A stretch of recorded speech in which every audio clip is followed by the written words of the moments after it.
we read chapters 11 through 14.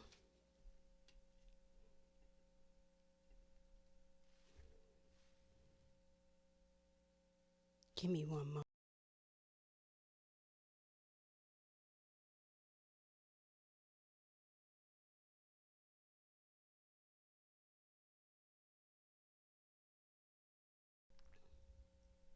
Just wanted to make sure the mic was working, and it is. All right. We read last episode, chapter 11 through. Hold on. Where's my notes? Give me 1 second, guys. We are reading today chapter 15 through 19.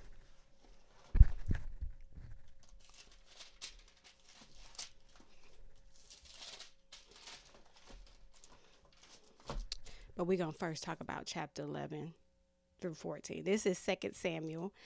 Can you all believe we have one more episode to go and then we are completely done with our next book? So if you've been rocking with me since 1 Samuel, the book 1 Samuel, you have read already 2 books of the Bible. Let's get it. Let's get it. Okay, so last read was a little heavy. I'm going to do a cap on a recap, okay? So we can get into this good book. So it starts off, we have a couple of situations. Had to sit up in my chair because that's how this is. So we had a couple of situations. So we have where David murders Uriah and take his wife Bathsheba. Then we have where Absalom murders Amnon, his brother, because he raped his sister Tamar. And then we have the rape of Tamar. So there's, after we finished reading it, I was just thinking about that last episode and just like, David. So 1 Samuel, the book we read, 1 Samuel, was basically him being a fugitive and a refugee in some way, shape, or form. And he was a man of so much conviction, and we know that he was a man of so much conviction because when he just tore off Saul's little tassel, he was feeling all kinds of conviction to the point that he kind of like confessed. That's what he did. He confessed to Saul and tells him, hey, I took a piece of your garment and I wasn't even supposed to do that. Then he had another opportunity to kill Saul and he did not. And then with Jonathan and Saul, when they had died, and when I think it was an Amalekite that killed Saul, did he really? Because Saul tried to kill himself on the battlefield. And then it didn't work. And he didn't want to be tortured by his enemies because basically they lost the battle. So he had the person who was walking by to finish him off. He was already laying on a sword. It's just that the sword didn't kill him immediately. So he killed him because he asked him to kill him. First, he asked his, I forgot what his name, but I'm going to call him his assistant. His assistant to kill him, but he would not. So Saul killed himself. Then the assistant killed himself because Saul killed himself. And now you have this guy because Saul was lingering around and he finished him off because he was already going to die. It just was taking too long. And so this guy goes and he takes the crown from Saul and he goes and gives it to David. And David kills him because he touched the Lord's anointed. Okay. And then Ishbosheth, which is Saul's son, who became king after Saul because Abner made him king. And David was king of Judah of this time, but not of all Israel. These 2 men went in, killed that man in his own house while he was sleeping, cut off his head, and then came back to David with his head. David then killed those guys for touching him. Then you have Joab, who kills Abner. And he killed him innocently without Abner knowing or whatever. He kills Abner. Then King David, he literally just like cursed him from head to toe that he should never prosper, all the different things when he murdered him. So then we have this situation where he calls in Uriah from the battlefield, and because he slept with Bathsheba. Let's back it up just a teenanchy bit. So David was supposed to be at battle, allegedly. I wasn't there, you wasn't there either. So we can't be making these like hardcore statements. Okay. We're gonna say allegedly. Allegedly, he was supposed to be at the battlefield when kings go to battle. He was not at the battlefield. And then he sees this woman. Now let's talk about the woman a little bit, okay? Bathsheba, it was, I'm going to keep using the word allegedly. It's supposed to be the time that it is presumably, is that a word? Where's my phone? Is that a word? I know it's a word, but the way that I'm using it, I don't know if that's a word. But we can presume, that don't feel right either. Hold on.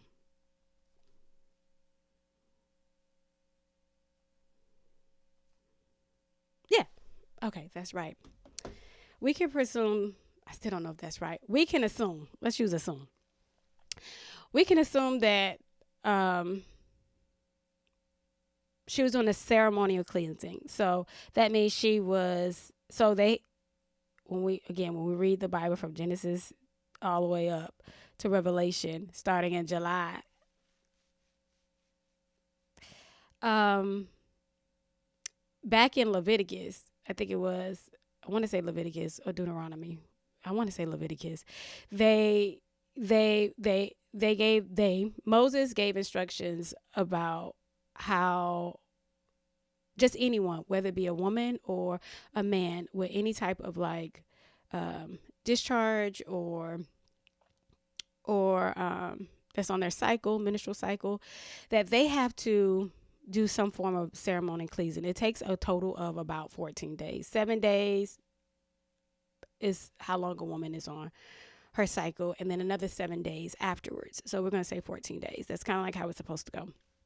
And during these extra 7 days, because it's once the cycle stops, once there's no more blood or discharge, either or, from that day on, you're supposed to do another 7 days, right? And so she's doing the other 7 days. The other 7 days is the ceremonial cleaning 7 days. And so that's what he was watching. Okay. And so like he's basically in probably the highest hill, because that's normally how they did palaces back in the day. It was on the highest place, the highest hill in the city. So he's probably in the highest place. He's looking over his balcony. Now, normally when this happens for a woman, they're not allowed to touch nobody, see nobody, be with nobody, look at nobody. They got to take a bath for every time they do something. Something got to be clean, right? And so, and they are ostracized during this time. They cannot be right. Anybody touch them at this time? I would assume there'd be so much shame wrapped around this portion, because whatever you touch, sit, eat, whatever, it has to be clean. So nobody wants to be around you, and you can't be around somebody. So that means she probably couldn't even bathe in the same places that other people bathed at. And so she probably went to a place where she thought was, I mean, she knows the land. She's been living there. Her husband is Uriah. You know, he's a mighty man of war. So, yeah, no. And so she went to a place, presumably. No, that still don't fit. We can assume. I'm gonna still practice my words. I have a long list of words, just side by salad bar. I have a long list of words, and we'll get to the reading. I have a long list of words that I can't say properly, that I'm practicing with. And for every year, I create a vocabulary list. And some words, it just don't feel good saying, or I don't know how to say them correctly. So you guys are my testers. But anywho,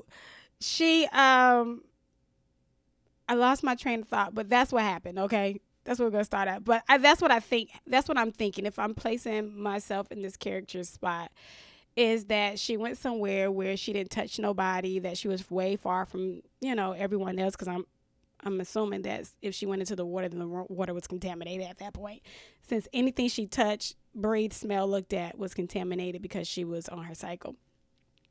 So this is the part that got me with David, because I was just like, I'm just wondering so much. I was like, he tried so many times. Like, so he goes and he reached for her, and he tells her to come to his palace. Whatever happens, happens. We know what happens. And this is what is debatable, because we're reading the stories. I wasn't there. You wasn't there. So we don't really know what happened all the way. All the way. We can just assume. But from the facts that we're given, it's giving from the facts that we're giving. Yeah, I know what it's giving for me. And I don't know. What do you all think? How do you all feel about it? What are some of your conclusions from this? And then from there, she gets pregnant. Once she gets pregnant, he calls from a battle. This is like I go and I say, what happened, David? Because you always ran to the Lord. You always ran to the Lord when you was in trouble. When your men wanted to fight you back for the war of Ziklag, and they lost their wives and children and stuff, they were coming to kill you, it said in the story. They were coming to kill you, and you immediately went to the Lord. So I'm assuming this type of stress and pressure that you normally feel, you always run to the Lord. It says you always run to your God. And this time you're feeling some type of pressure, and you didn't run to your God. And I'm just like, okay, so you did. You go, you get Uriah from the battlefield. He comes in, like, what's up? Now, that is a long time to grab somebody. First, the messengers got to go. Y'all didn't have a car back then. So the messengers have to go, whether by horse, go get them, come back. That takes probably a day or two, depending upon where they were. So you have time to think. You have time to think. Think about your choices. And then you go, he comes. He was just so loyal to you, loyal to the men. It was so sad. And he told you, no, I'm not going to sleep with my wife. I got my guys out there are suffering. Like, everybody's suffering. Hell, Israel. Like, basically. And he's like, and I'm just, and nothing, like when something is so hard for you to do, you go, okay, let me rethink this. Nothing. I was like, how far back did you have to put God in order to do this? Like, and I'm scared because I'm no different than David. You know what I'm saying? I'm scared. So then he goes, tries again. He still didn't go sleep with his wife. Then I don't know what this is supposed to be called back in these days, because like you tried to, it's basically like what it's called when you do a date rape drug. But he wasn't going, he didn't want you, right? But I'm just saying, like, you drugged him. You literally drugged him. You know what I mean? You drugged him. That's what that is. That's the old school drug. That's the ancient drug. You try to get him drunk. This is what Lot's daughters did to his dad. No, Lot's daughter did to their dad. So you get him drunk so you can get him to do something. I was like, it's just so much like manipulation. Like, and I was just like, David, what happened? Like, just that quick? Did we miss a scene? And then from there, he still didn't go. So you give him his own letter of death. You write in there, Uriah killed Uriah. You hand it to this innocent man. And then he goes give the letter to Joab. He gives his own death letter to Joab. I'm like, David, what happened? Were you so scared? When we scared, we do a whole bunch of things we're not supposed to do because we're so scared. Whatever the thing is, he was so scared. Or, I don't know, like, were you scared of people? Were you scared of God? Were you feeling shame? To go to this, to me, this is great lengths. Till you went to murder. Like, you went to murder. David, you murdered. And so I was sad for David. I was sad for Bathsheba. I was sad for Uriah. And I was feeling some type of way of Joab. And then when I say type of way, not a bad way, but I was just like, Joab, because I was taking each person character, like, let's wonder out loud. So then you have Joab. Okay, so Joab goes on and do it. But Joab probably like, he probably read that letter. You're not as good as you think you are. Yeah, you want to get on me for Abner, but look at you. Look at you. You know what I mean? And Joab goes on to do it. Joab now got dirt on David. So David got dirt on Joab. Joab got dirt on David. I wonder how Joab was feeling because I've already declared him a goon. And so you have Joab part, and he's in the service of the king. And you're having to kill an innocent man. And, I don't think Joab is heartless. Just because he killed Abner, that doesn't make him heartless. I mean, he had somewhat of a cause. And I put that in quotes because whatever happened on the battlefield should stay on the battlefield. But it was his brother, so it kind of makes sense, He had some type of cause to do that. And then we go over to fast forward. We go over to Bathsheba.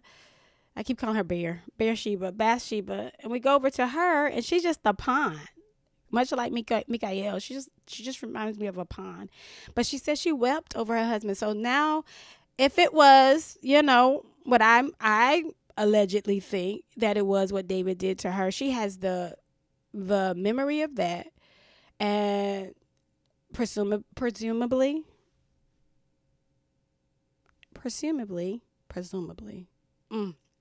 we're gonna let it go. We can assume that she was disgusted. We can assume. And we can assume that she was disgusted. She was happy that the king wanted her, right? She's going to live a wealthy, luxurious lifestyle, and she's carrying one of the king's heir. She could definitely feel that way as well. But what if she just really loved her man and she didn't want him? Because she probably see David all the time. It's not, her husband is in his service. And so anyway, so let's go with that notion that she was disgusted, and then now you're pregnant. Now you got to see this baby you're pregnant by. Most people who goes through some type of sexual trauma, they don't want anything to do, smell, look, whatever. There's some trauma there. But so it's two ways that we could look at it. She could have been, super happy to carry the king's heir, or she couldn't have been. She could have been disgusted to even carry the child. Or I wonder if she was scared. How do I know this king is going to take care of me? And then how would one think of the man that she's going into his kingdom? I just can't assume. I just can't think anything other than, for me, that she would be scared. You killed my husband.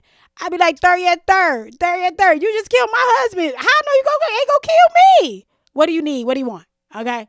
Like, how do we know she's not scared? So you're going to do whatever the king tell you to? You just killed my husband. And so she mourned for him for 7 days. And then he asks her, and she goes in to be his wife. And then Mikael is still there. Okay, she can't have no kids.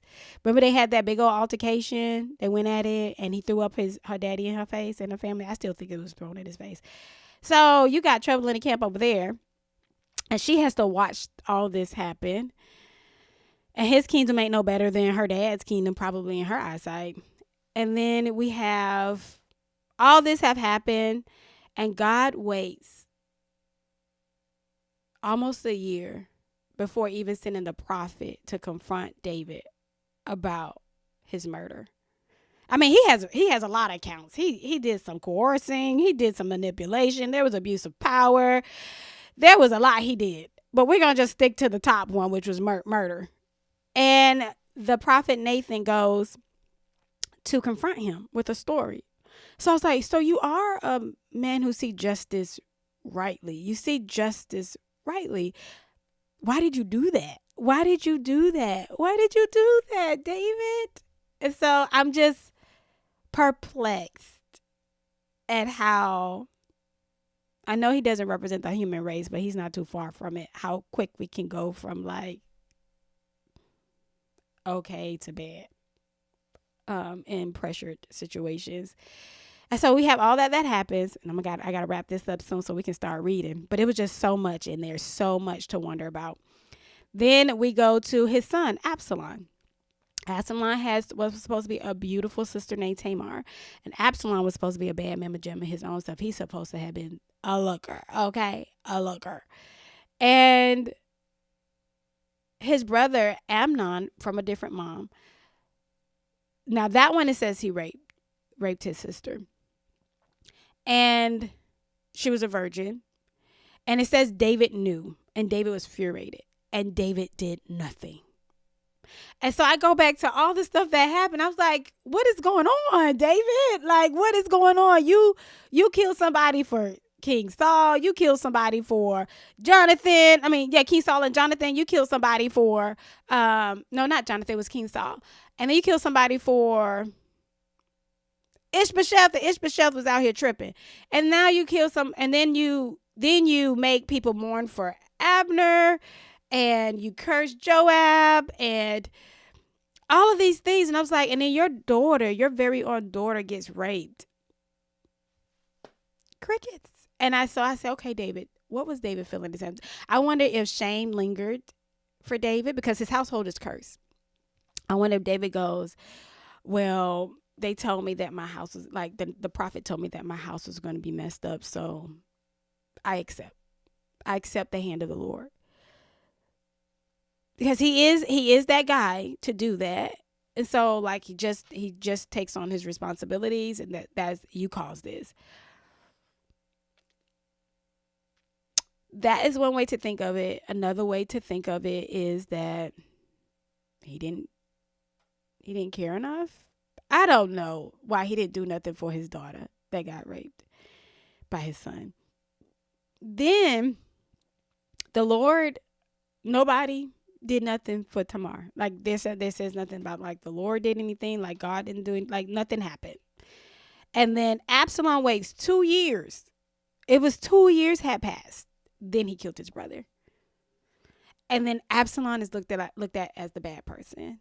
Absalom is then he's kind of like a fugitive, and he was, what is it called, when he was banished from the kingdom. And I think, yeah, and he was banished for 3 years, and then David had missed him. And so Joab, I don't understand Joab all the way. What do you all got for Joab? I don't understand him. I don't understand Joab. Like, why did he care? And that's so, like, he saw David missing his dad, and so then he went to go get Absalom for his dad. And I'm like, why do you care? So I was like, maybe Joab's trying to get back on a good foot, because so many things, like maybe he feels like me and King David is now, we're on even playing fields. You killed the innocent man, I killed the innocent man. Your son is being banished, but we all got dirt on us. We might as well bring your son back, because you murdered somebody, I murdered somebody, he murdered somebody, so we might as well bring him back to the kingdom. We can't be hypocritical. He could be thinking that way as well too. Like, okay, David. So he comes back to the kingdom, but not really. David still wouldn't let him see his face. And so then therefore Absalom, he then he puts Abner field to a blaze. And it was a time of harvest, so Absalom lost a lot of his field. But Joab lost a lot of his field because Absalom put it ablaze. Because Absalom called for Joab because he wanted to see his daddy face. He's like, why did you bring me over here and I still can't talk to my dad? Abner did not come and ignored him, and therefore he lit his whole field on fire.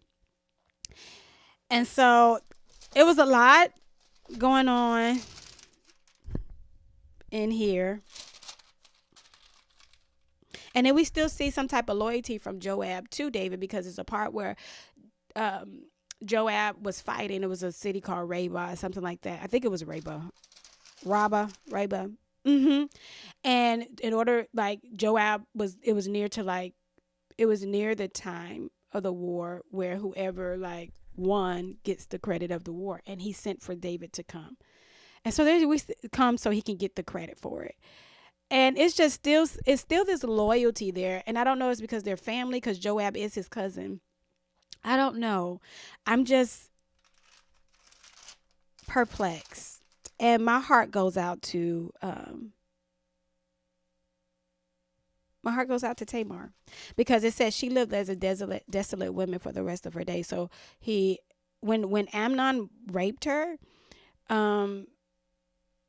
he hated her after that.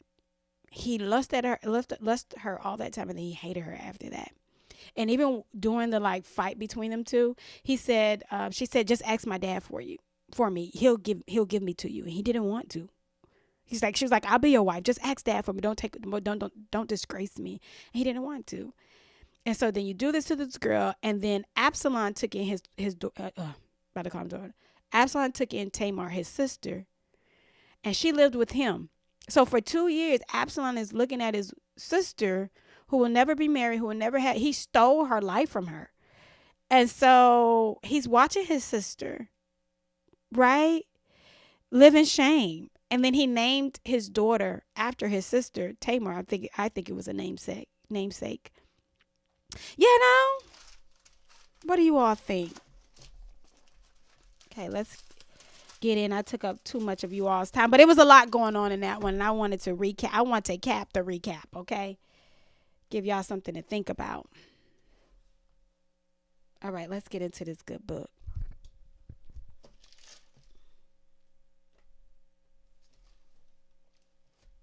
Oh, and that's the other thing I wanted to talk about. So when God was quiet with David, allegedly, we don't know what he was up there doing, but when God was quiet with David, and so he gets her pregnant, all the things happen. So I'm gonna give it a year because a woman is from conception all the way it's about 10 months, right? So we're gonna give it a year. So then the prophet Nathan comes and talks to him. So we're gonna give it a year. Someone can look at it like and be like, oh, God was quiet that whole time. Where was justice? Where was this? Da da da da. But then on the flip side, you can look at it like God loved David. It said that in the first Samuel, the first book we read. He loved him. He said he was a man after his own heart. It could be that God was trying to give David opportunity to confess and make amends. Like, come and talk to him. Because now remember, we see that God got feelings. He got real feelings. And so it could have been just like, I've given you all this time. I kept making it hard for you. I gave you all this time so you can come talk to me, so you can confess. So this and that. But he did not. He never went to go talk to God. He never went to confess, which is what he will always do. He didn't do anything for a whole year. So then I think God was just like, okay, enough. Bet. You don't want to come talk to me. You don't want to confess what you just did so I can handle it accordingly. Bet. I'm going to come to you because I'm offended by you. I'm going to come talk to you because with the power that I gave you, you abused it. Basically what God did. And God just rained him out. And he was supposed to die, but he did not. But all the other stuff is going to happen. Then you see the mercy of his God to him. Okay, let's get into this good book.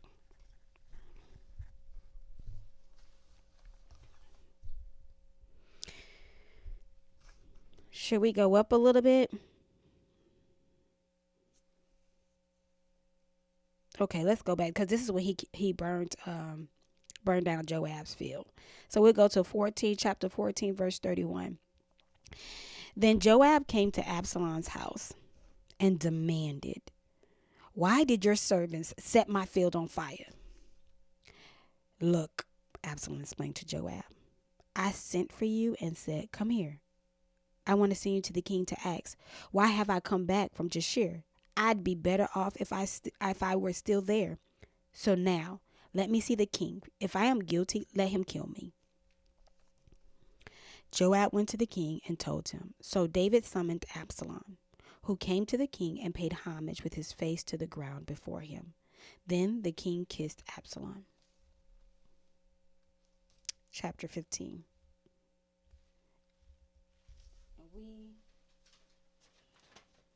are going all the way to 19. After this, Absalom got himself a chariot, horses, and 50 men to run before him. He would get up early and stand beside the road leading to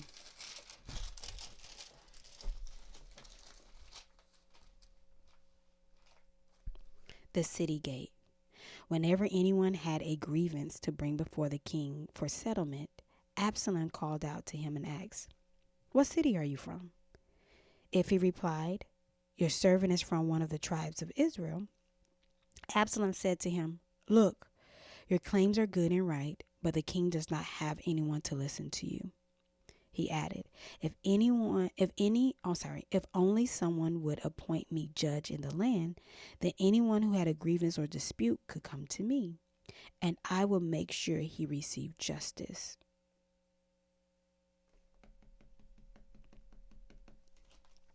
When a person approached to pay homage to him, Absalom reached out his hand, took hold of him, and kissed him. Absalom did this to all the Israelites who came to the king for a settlement. So Absalom stole the hearts of the men of Israel.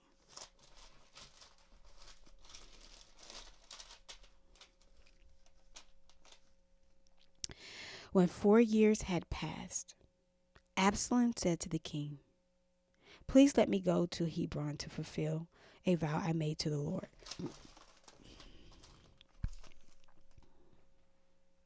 For your servant made a vow when I lived in Jeshurun of Aram, saying, if the Lord brings me back to Jerusalem, I will worship the Lord in Hebron." "Go in peace," the king said to him. So he went to Hebron. When Absalom sent a, I'm sorry, when then get it together. Then Absalom sent agents throughout the tribes of Israel with this message: when you hear the sound of the ram's horn, you are to stay. Absalom has become king in Hebron. 200 men from Jerusalem went with Absalom. They had been invited and were going innocently, for they did not know the whole situation. While he was offering the sacrifices, Absalom sent for David's advisor, Ahithophel, the Gilonite, from his city of Gilo. So the conspiracy grew strong, and the people supporting Absalom continued to increase. Then an informer came to David and reported, "The hearts of the men of Israel are with Absalom." David said to all the servants with him in Jerusalem, "Get up, we have to flee, or we will not escape from Absalom. Leave quickly, or he will overtake us quickly, heap disasters on us, and strike the city with the edge of the sword." The king's servants said to the king, "Whatever my lord the king decide, we are your servants." Then the king set out, and his entire household followed him. But he left behind 10 concubines to take care of the palace. So the king set out, and all the people followed him. They stopped at the last house while all his servants marched past him. Then all the Sherethites and Pelethites and the people of Gath, 600 men who came with him from there, marched past the king. The king said to Ittai of Gath, "Why are you also going with us? Go back and stay with the new king, since you're both a foreigner and an exile from your homeland. Besides, you only arrived yesterday. Should I make you wander around with us today while I go wherever I can? Go back and take your brothers with you. Go back and take your brothers with you. May the Lord show you kindness and faithfulness." But in response, Ittai vowed to the king, "As the Lord lives, and as my lord the king lives, wherever my lord the king is, whether it means life or death, your servant will be there." "March on," David replied to Ittai. So Ittai of Gath marched past with all his men and the dependents who were with him. Everyone in the countryside was weeping loudly while all the people were marching out of the city. As the king was crossing the Kidron Valley, all the people were marching past on the road that leads to the wilderness. Zadok was also there, and all the Levites with him were carrying the Ark of the Covenant of God. They set the Ark of God down, and Abiathar offered sacrifices until the people had finished marching past him. Then the king instructed Zadok, "Return the Ark of God to the city. If I find favor with the Lord,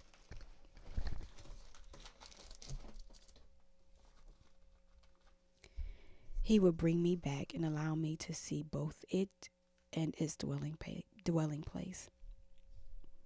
However, if he should say, I do not delight in you, then here I am. He can do with me whatever pleases him." The king also said to the priest Zadok, "Look, return to the city in peace, and your 2 sons with you, your son Ahimaaz and Abiathar's son Jonathan. Remember, I'll wait at the fords of the wilderness until word comes from you to inform me." So Zadok and Abiathar returned the ark of God to Jerusalem and stayed there. David was climbing the slope of the Mount of Olives, weeping. Ah, when you get them pops, weeping as he ascended. My God. His head was covered, and he was walking barefoot. All of the people with him covered their heads and went up weeping as they ascended. Then someone reported to David, Ahithophel is among the conspirators with Absalom. Lord, David pleaded, please turn the counsel of Ahithophel into foolishness. When David came to the summit where he used to worship God, Hushai, the Archite, was there to meet him with his robe torn and dust on his head. David said to him, if you go away with me, you'll be a burden to me. But if you return to the city and tell Absalom, I will be your servant, your majesty. Previously, I was your father's servant, but now I will be your servant. Then you can counteract Ahithophel's counsels for me. Won't the priests Zadok and Abiathar be there with you? Report everything you hear from the palace to the priests Zadok and Abiathar. I'm saying that wrong. Abiathar. Take note. I've been saying a lot of the names wrong, but that's neither here nor there. Take note. Their 2 sons are there with them, Zadok's son Ahimaaz and Abiathar's son Jonathan. Send them to tell me everything you hear.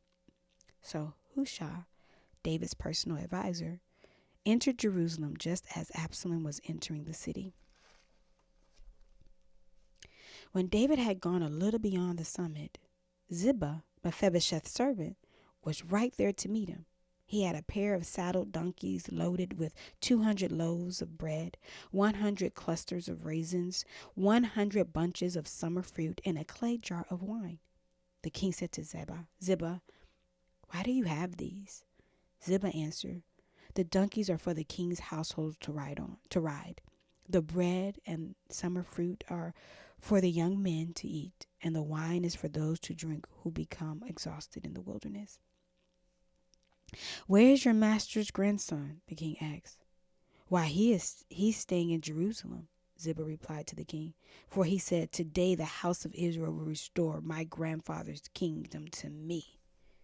The king said to Ziba, all that belongs to Mephibosheth is now yours. I bow before you, Ziba said. May I find favor with you, my lord the king. Then King David got to Baharam. A man belonging to the family of the house of Saul was just coming out. His name was Shimei, son of Gera, and he was yelling curses as he approached. He threw stones at David and at all the royal servants, the people and the warriors on David's right and left. Shimei said as he cursed, Get out, you man of bloodshed, you wicked man. The Lord has paid you back for all the blood of the house of Saul, in whose place you became king, and the Lord has handed the kingdom over to your son Absalom. Look, you are in trouble because you're a man of bloodshed. Then Abishai, son of Zeruiah, said to the king, why should this dead dog curse my lord the king? Let me go over there and remove his head.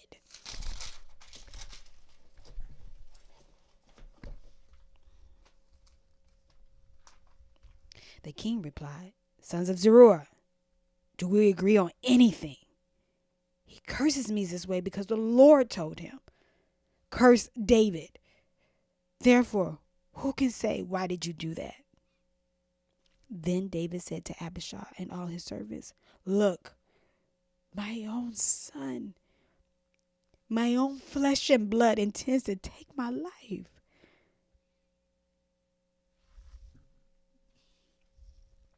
How much more now this Benjaminite? Leave him alone. Let him curse me. The Lord has told him to. Perhaps the Lord will see my affliction and restore goodness to me instead of Shimei's curses today. So David and his men proceeded along the road as Shimei was going along the ridge of the hills opposite him. As Shimei went, he cursed David, threw stones at him, and kicked up dust. Finally, the king and all the people with him arrived, exhausted, so they rested there. Now Absalom and all the Israelites came Absalom and all the Israelites came to Jerusalem. Ahithophel was also with him. When David's friend Hushai, the Archite, came to Absalom, Hushai said to Absalom, "Long live the king! Long live the king!" "Is this your loyalty to your friend?" Absalom asked Hushai. "Why didn't you go with your friend?" "Oh, not at all," Hushai answered Absalom. "I am on the side of the one that the Lord, this people, and all the men of Israel have chosen. I will stay with him. Furthermore, whom will I serve if not his son? As I served in your father's presence, I will also serve in yours." Then Absalom said to Ahithophel, "Give me your advice. What should we do?" Ahithophel replied to Absalom, "Sleep with your father's concubine, whom he left to take care of the palace. When all Israel hears that you have become repulsive to your father, everyone with you will be encouraged." So they pitched a tent for Absalom on the roof, and he slept with his father's concubine in the sight of all Israel.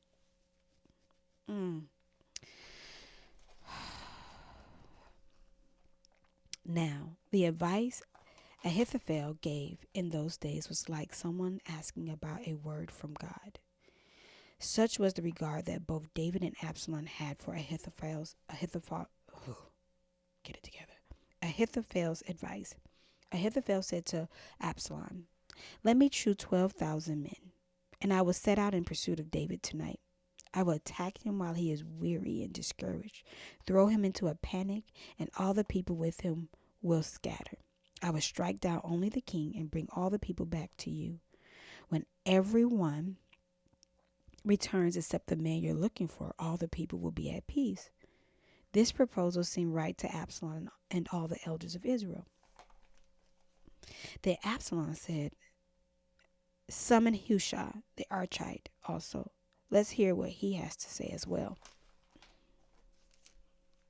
So Hushai came to Absalom, and Absalom told him, "Ahithophel offered this proposal. Should we carry out his proposal? If not, what do you say?"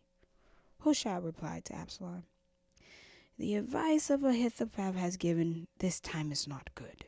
Hushai continued, "You know your father and his men. They are warriors and are desperate like a wild bear robbed of her cub. Oh my God. Gee, what's going on? They are warriors and are desperate like a wild bear robbed of her cubs. Your father is an experienced soldier who won't spend the night with the people. He's probably already hiding in one of the caves or some other place. If some of your troops fall first, someone is sure to hear and say, 'There's been a slaughter among the people who follow Absalom.'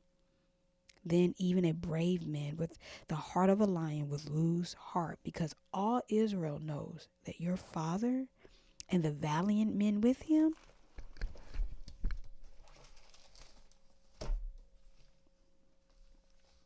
are warriors. Instead, I advise that all Israel from Dan to Beersheba, as numerous as the sand by the sea, be gathered to you, and that you personally go into battle. Then we will attack David wherever we find him, and we will descend on him like dew on the ground. Not even one will be left, neither he nor any of the men with him. If he retreats to some city, all Israel will bring ropes to that city. and we would drag its stone into the valley until not even a pebble can be found there. Since the Lord had decreed that Ahithophel's good advice to be undermined in order to bring about Absalom's ruin. Dang, Gina.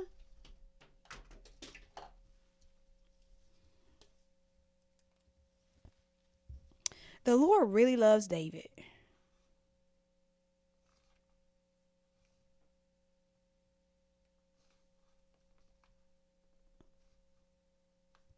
The Lord really loves David. So, just pause for the cause real quick. Just pause for the cause real quick. Real quick. Real quick.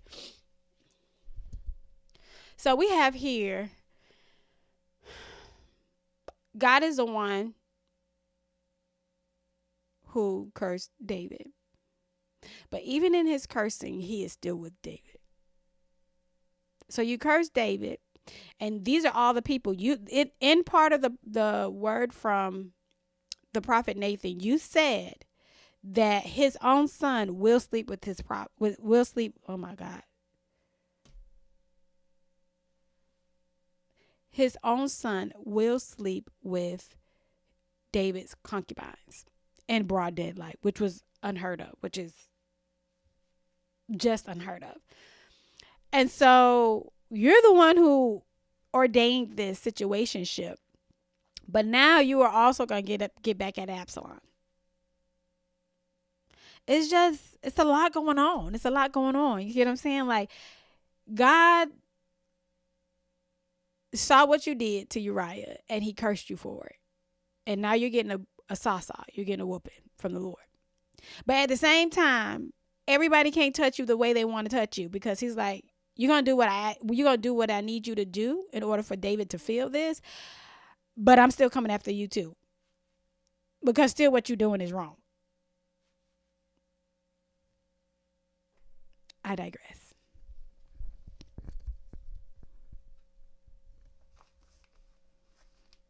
Since the Lord had decreed that Ahithophel's good advice be undermined in order to bring Absalom's ruin, Absalom and all the men of Israel said, the advice of Hushai the Archite is better than Ahithophel's advice.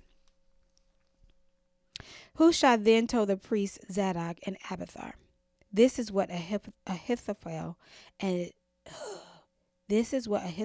advised Absalom and the elders of Israel, and this is what I advise.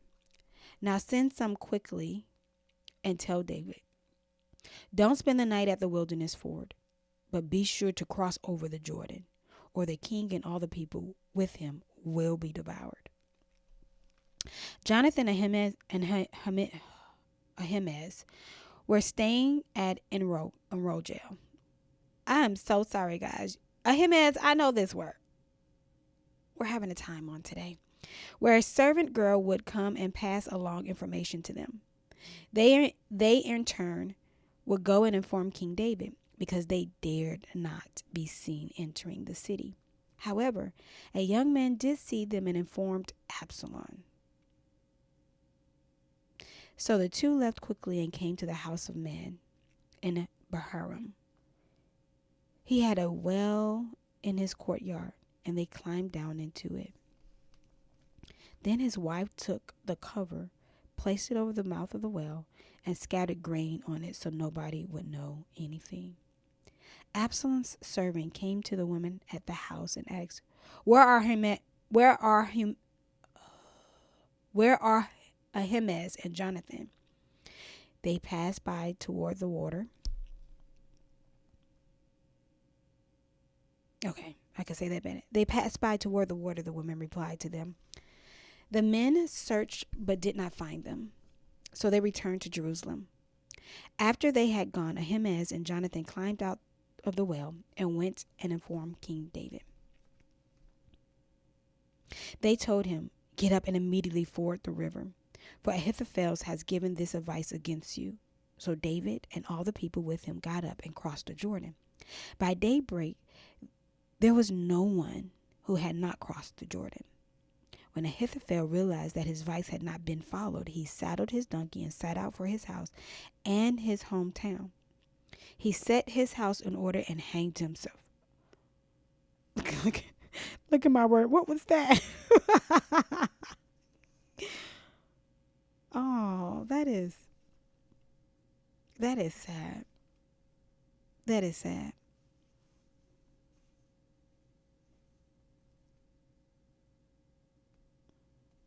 That is sad. Mm. He committed suicide. So he died and was buried in his father's tomb. David had arrived at Mahanaim by the time Absalom crossed the Jordan with all the men of Israel. Now Absalom had appointed Amasa over the army in Joab's place. Amasa was the son of a man named Ithra, the Israelite. Ithra had married Abigail, daughter of Nahash.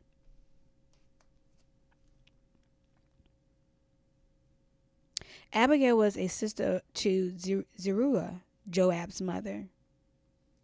Okay, so he married Joab's sister.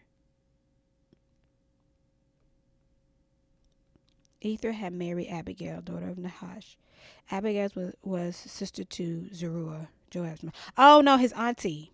That's his auntie. My bad, that's his auntie. So they still keeping it all in the family. Ether had married Abigail, daughter of Nahash. Abigail was a sister to Zeruiah, Joab's mother. So they married. So that's how Masa got in. Okay. And Israel and Absalom camped in the land of Gilead. When David came to Mahanaim, Shobi, son of Nahash, from Rabbah of the Ammonites, Michar, son of Amiel, from Lo Debar, and Barzillai, the Gileadite, from Rogelim, brought beds, basins, and pottery items. They also brought wheat, barley, flour, roasted grain, beans, and lentils, honey, curds, sheep, goats, and cheese from the herd for David and the people with him to eat. They had reasoned the people must be hungry, exhausted, and thirsty in the wilderness. Son of Nahash, daughter of Nahash. Let's go back up. Give me a second. Give me a second. There's a lot going on. Now, Absalom had departed, disappointed. No, had. So Absalom appointed Amasa in Joab's place. Amasa was the son of a man named Ithra. Ithra had married Abigail. Oh, my bad, my bad, my bad. My bad, I said that wrong. His daddy got him in.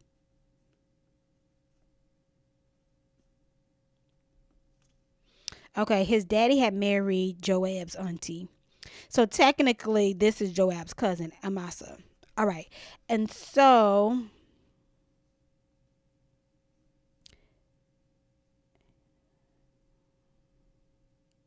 Shobi is Nahash. Who is Nahash? Oh, okay, okay. Abigail. So that's Zeruiah's husband. Abigail, daughter of Nahash. Okay, that's Zeruiah's daddy. Joab's grandfather. Okay, so his loyalty is to David, even though the cousin is over the army. Oh, that was a web that I had to untangle. Okay, if I'm wrong, you all put it in the chat. I'll fix it over recap or for the next episode. But that's what I'm thinking is happening right here on the fly. Even Joab's house is divided. Shobi, son of Nahash, from Rabbah of the Ammonites. Machir, son of Amelia, from Lo Debar. And Barzillai, the Gileadite, from Rogelim, brought beds, basin, and pottery items. So they got beds, basins to use the restroom, and pottery items. They also brought wheat, barley, flour, roasted grain, beans, lentils, honey, curds, sheep, goats, and cheese from the herd for David and the people with him to eat. They had reason. The people must be hungry, exhausted, and thirsty in the wilderness. Look what I wrote on the side. The Lord brought provision even in King David's punishment. That's crazy. I think because he bowed out. I think if you fight the hand of God, then but if you bow out and surrender and just take your punishments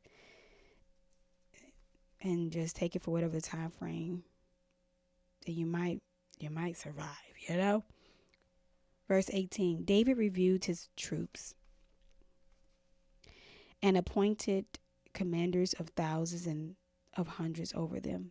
He then sent out troops, a third under Joab's brother Abishai, son of Zeruiah, and a third under Ittai of Gath.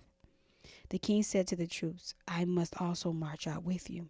You must not go, the people pleaded. If we have to flee,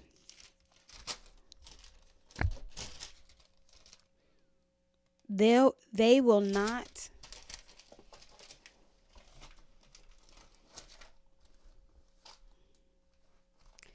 pay any attention to us. Even if half of us die, they will not pay any attention to us because you are worth 10,000s of us. Therefore, it is better if you support us from the city. I will do whatever you think is best, the king replied to them. So he stood beside the city gate while all the troops marched out by hundreds and thousands. The king commanded Joab, Abishai, and Ittai, treat the young men Absalom gently for my sake. All the people heard. Treat the young man Absalom gently for my sake. All the people heard the king's order to all the commanders about Absalom. Then David's forces marched into the field to engage Israel in battle, which took place in the forest of Ephraim. Israel's army was defeated by David's soldiers, and the slaughter there was vast that day, 20,000 dead.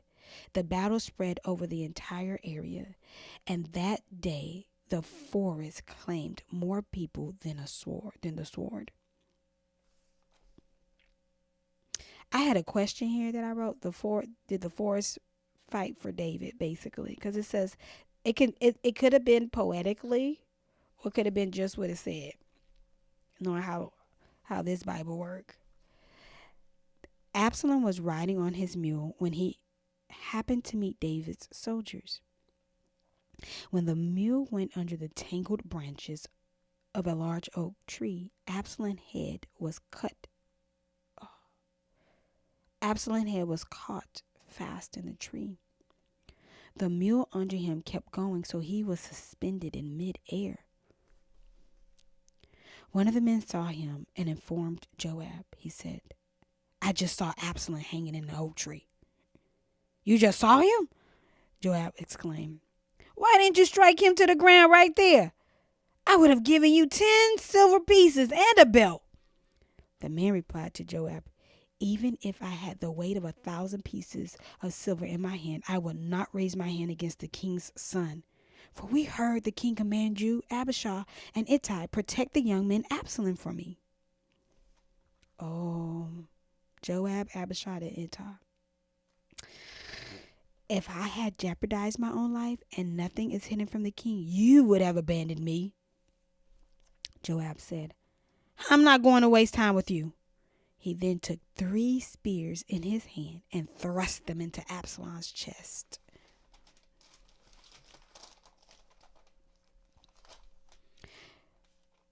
While Absalom was still alive in the oak tree, 10 young men who were Joab's armor bearers surrounded Absalom, struck him, and killed him.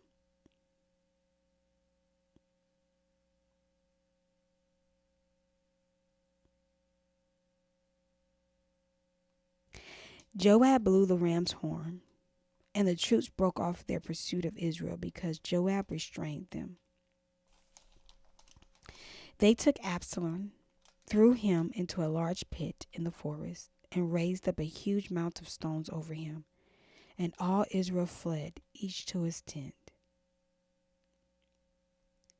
When he was alive, Absalom had taken a pillar and raised it up for himself in the king's valley, since he thought, I have no son to preserve the memory of my name.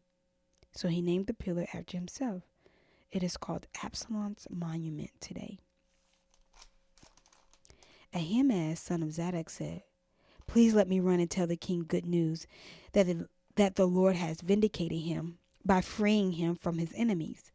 Joab replied to him, "You are not the man to take good news today. You may do it another day, but today you aren't taking good news because the king's son is dead." Joab then said to a Cushite, "Go tell the king what you have seen." The Cushite bowed to Joab and took off running. However, Ahimaaz, son of Zadok, persisted and said to Joab, "No matter what, please let me also run behind the Cushite." Joab replied, "My son, why do you want to run since you won't get an award?" Oh my God, what is going on with me on today, folks? Joab replied, "My son, why do you want to run since you won't get a reward?" "No matter what, I want to run." "Then run," Joab said to him. So Ahimaaz ran by way of the plain and outran the Cushite. David was sitting between the city gates when the watchman went up to the roof of the city gate and over to the wall. The watchman looked out and saw a man running alone. He called out and told the king. The king said, "If he's alone, he bears good news." As the first runner came closer, the watchman saw another man running. He called out to the gatekeeper, "Look, another man is running alone."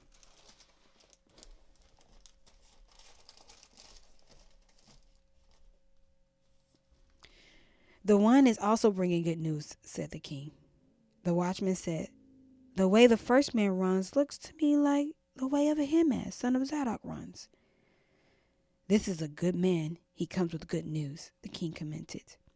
Ahimaaz called out to the king, "All is well," and paid homage to the king. With his face to the ground, he continued, "Blessed be the Lord your God. He delivered up the men who rebelled against my lord the king."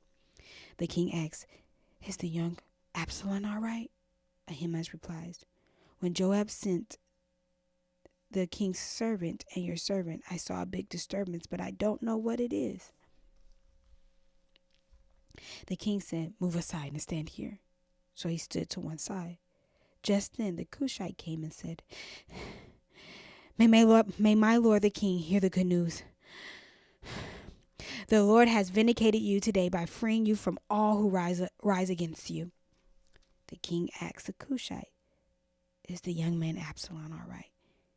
The Cushite replies, "I wish that the enemies of my lord the king, along with all who rise up against you, with evil intent, will become like the young man."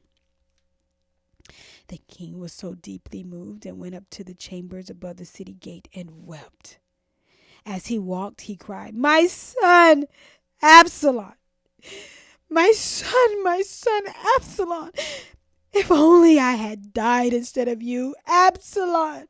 My son, my son!"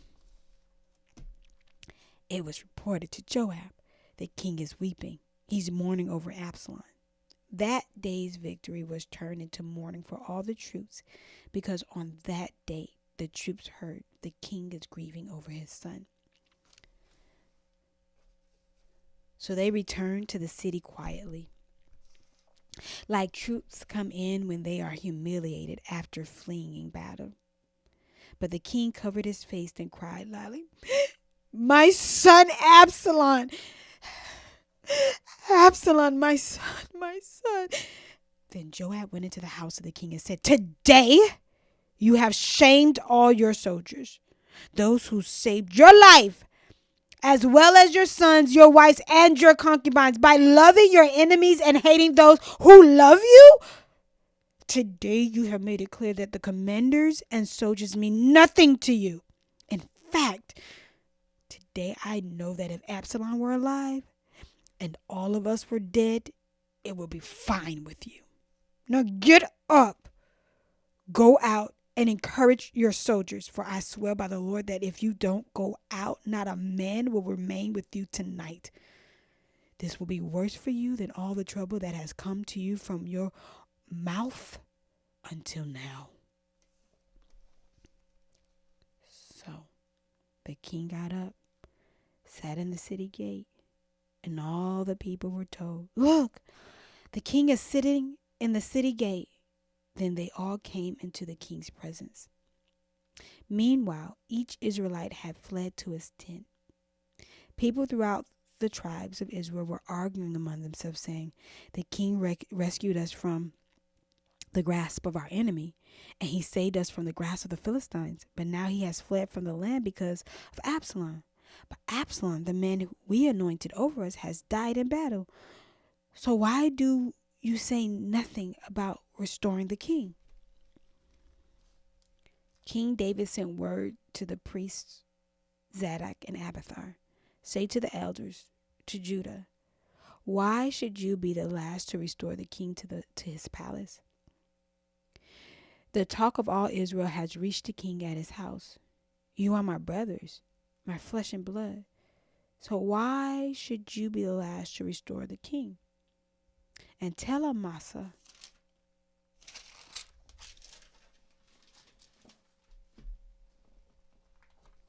aren't you my flesh and blood?" Which is true, because Amasa is some kin to Joab, and Joab is cousins to David. So, it could go both ways.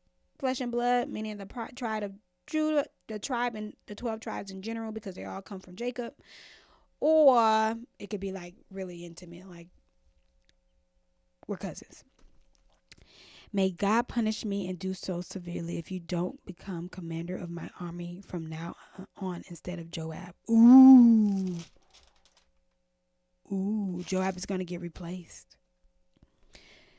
So he won over all the men of Judah, and they unanimously sent word to the king, "Come back, you and all your servants." Then the king returned. When he arrived at the Jordan, Judah came to Gilgal to meet the king and escort him across the Jordan.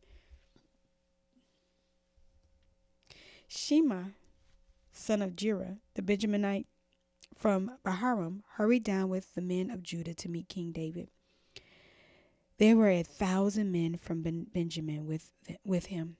Ziba, an attendant from the house of Saul, with his 15 sons and 20 servants, also rushed down to the Jordan ahead of the king.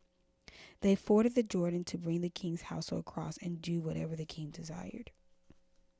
When Shema, son of Jerah, crossed the Jordan, he fell face down before the king and said to him, "My lord, don't hold me guilty, and don't remember your servant's wrongdoing on the day my lord the king left Jerusalem. May the king not take it to heart, for your servant knows that I have sinned. But look, today I'm the first one of the entire house of Joseph to come down to meet my lord the king." Abishai, son of Zeruiah, asked, "Shouldn't Shimei be put to death for this? Because he cursed the Lord's anointed." David answered, "Sons of Zeruiah, do we agree on anything?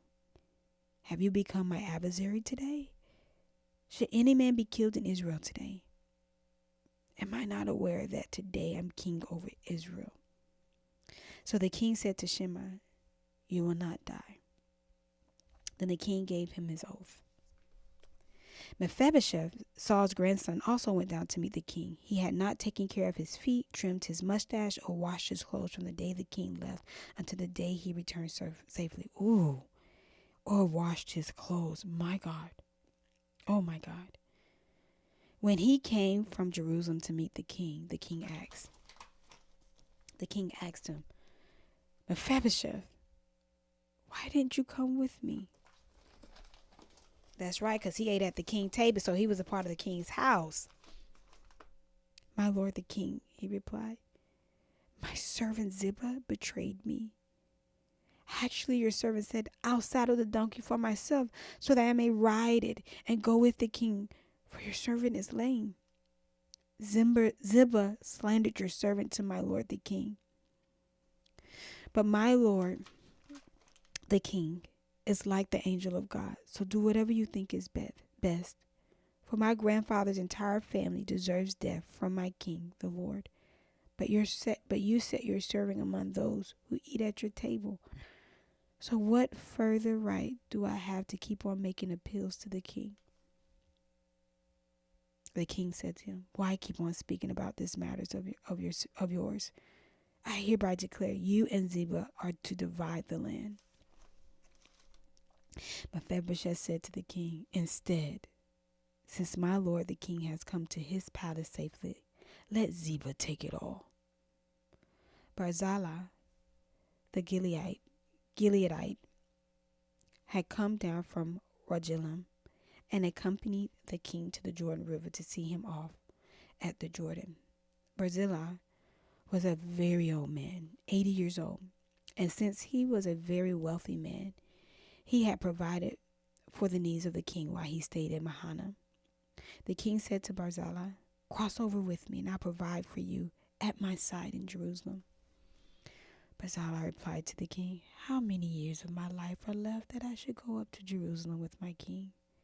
I'm now 80 years old. Can I discern what is pleasant and what is not? Can your servant taste what he eats or drinks? Can I still hear the voice of a male and female singers? Why should your servant be an added burden to my lord the king? Since your servant is only going with the king a little ways across the Jordan, why should the king repay me with such a reward? Please, let your servant return so that I may die in my own city, near the tomb of my father and mother."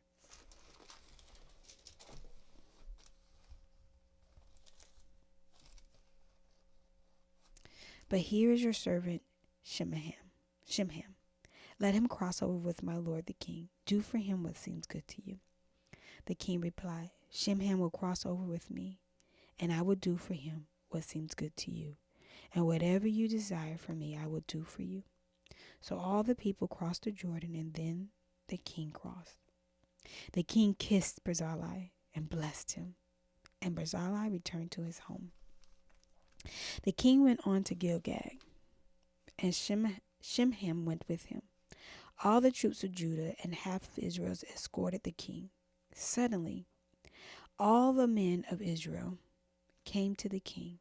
They asked him, "Why do your brothers, the men of Judah, take you away secretly and transport the king and his household across the Jordan, along with all of David's men?" All the men of Judah responded to the men of Israel, "Because the king is our relative. Why does this make you angry? Have we ever eaten anything of the king's or been honored at all?" The men of Israel answered the men of Judah, We have 10 shares in the king. So we have a greater claim to David than you. Why then do you despise us? Weren't you the first to speak of restoring our king? But the words of the men of Judah were harsher than those of the men of Israel.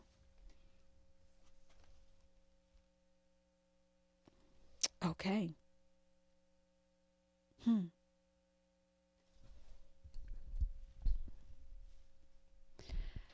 All right, gang. That was different. I got some thinking thoughts about that. I hope you guys do too.